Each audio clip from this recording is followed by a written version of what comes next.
बोलणं योग्य नाही,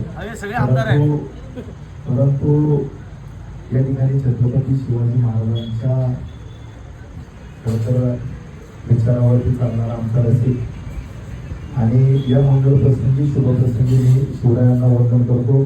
तर त्यांच्या आशीर्वादामुळं रसिक या स्टेजला आलाय अशा आमच्या सुरेखाताई मातोश्री यांच्या आशीर्वादाने खरं तर आज रसिक महाराष्ट्रभर एक वेगळ्या उद्योजकाच्या भूमिकेमध्ये येतोय आणि अनेक उद्योजक घडवणं यासाठी तो पाऊल टाकतोय. आज या दुसऱ्या शाखेच्या प्रसंगी या ठिकाणी त्यांच्या उपस्थितीमध्ये खऱ्या अर्थानं हा कार्यक्रम संपन्न झाला. असे इथं जमलेल्या प्रत्येकाला आमदार म्हणण्याची भावना आज खरं तर मी पहिल्यांदा आज आपल्याकडून ऐकलं आणि या अशा पद्धतीचा महाराष्ट्रातला एकमेव आमदार म्हणून खरं तर मी तुमच्याकडे पाहतो. तुमचा आदरही तितकाच वाढला. रसिक नेहमी सांगायचं की आमदार साहेब वेळी माझ्या हाकेला धावून जाऊन माझ्या पाठीशी खंबीरपणे उभं राहतात असे महेंद्र शेठ दळवी यांच्या उपस्थितीमध्ये हा कार्यक्रम झाला. या भागामध्ये सुपरिचित असलेले तालुका प्रमुख आमचे आप्पा साहेब असतील, नियोजन समितीचे सदस्य, सरपंच आणि रसिकवरती प्रेम करणारा संपूर्ण मित्रपरिवार त्याच्या पाठीशी खंबीरपणे उभा आहे हे या निमित्तानं दिसतंय. मी सर्वांच्या वतीनं रसिकला या दुसऱ्या शाखेच्या प्रसंगी खूप खूप शुभेच्छा देतो. येणाऱ्या काळात आज ही दुसरी शाखा आहे आणि ही दुसरी शाखा खरं तर आमदार साहेब महाराष्ट्रामध्ये येशीव तर आशीव हे वाक्य घराघरापर्यंत पोहोचवणारा आमचा रसिक एक वेगळेपणा असला पाहिजे. सोशल मीडियाचा वापर जर आपण एक वेगळ्या पद्धतीने केला तर महाराष्ट्रामध्ये एक उद्योजकांची चळवळ उभी राहिल्याशिवाय राहणार आहे.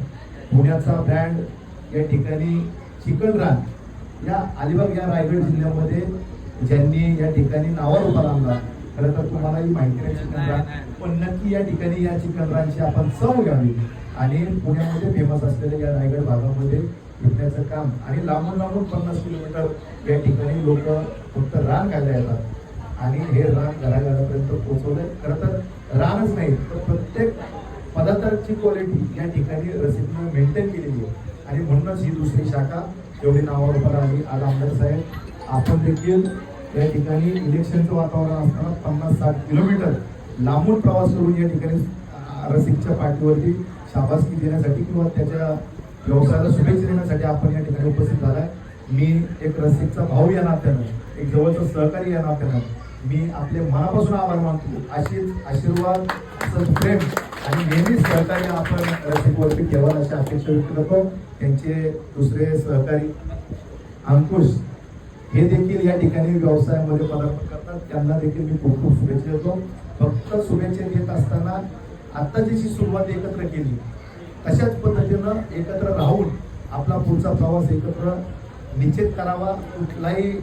कुठलाही मनामध्ये अहंकार न ठेवता कुठलाही व्यवसाय करत असताना पार्टनरशिप ही भावाप्रमाणे एकमेकांचा कुठल्याही प्रकारचा मनामध्ये गर्व न येता आपण व्यवसाय करावा. आज ही तुमची दुसरी शाखा आहे.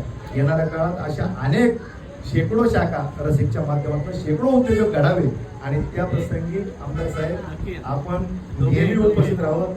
जेव्हा जेव्हा रसिकवरती कुठल्याही प्रकारच्या बाबा मदतीची गरज लागेल त्यावेळेस आपण सर्व तर मी लांब आहे पण आपण त्यांच्या घरातला एक सदस्य या नात्यानं आपण नेहमी त्याच्या पाठीवरती हात ठेवावी किंवा त्याला सहकार्य करावं एवढी विनंती करतो. आज या ठिकाणी रसिकची सर्व फॅमिली आज त्यांच्या चेहऱ्यावरती जो आनंद पाहतोय तो पाहून देखील आम्हाला आनंद होतोय. आपल्या सर्वांच्या वतीनं माझ्या सर्व सहकार्यांच्या वतीनं रसिकला खूप खूप शुभेच्छा देतो. मी त्याचे खडतर प्रवास मी माझ्या डोळ्याने पाहिलाय. वेटरचं काम करणारा पोरगा जेव्हा 2 हॉटेलचा मालक होतो आणि त्याचं हॉटेल जेव्हा महाराष्ट्रात नावावर पडायचं एवढा अभिमान एवढा गर्व खरं तर माझ्या मित्रावरती आहे, माझ्या भावावरती आहे. मी नेहमी आदर्श जर कोणाचा देत असेल तर रसिकचा देतो. एकदम गरीब परिस्थितीतून एकदम सर्वसामान्य कुटुंबातून एक खूप खडतर प्रवासातून आज तो उभा राहिलाय. कारण त्याचं यश हे वाखाणण्याजोगं आहे. आपण सर्वांनी असंच त्याच्या आयुष्यभर पाठीशी उभं राहावं एवढी देखील विनंती करतो आणि त्याला सहकार्य करावं एवढेच त्या ठिकाणी सांगतो.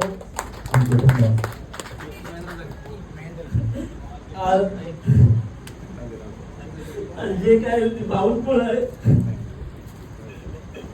भाऊ ती घडवलं मला पण तीपर्यंत कुठेतरी दारू पिऊन पिवत अजून शुद्ध सांगणारे बाळ घातले बाळ करे फक्त भाऊट बोला माझा दुसरा जन्म म्हणजे भाऊ आहे. जे पण काय माझं महाराष्ट्र मला नाव गाजत आहे रायगड जिल्ह्यात गाजत आहे फक्त भाऊ मी आई वडील फक्त जन्म देतात पण मला घडवण्याचं काम भाऊने केलंय.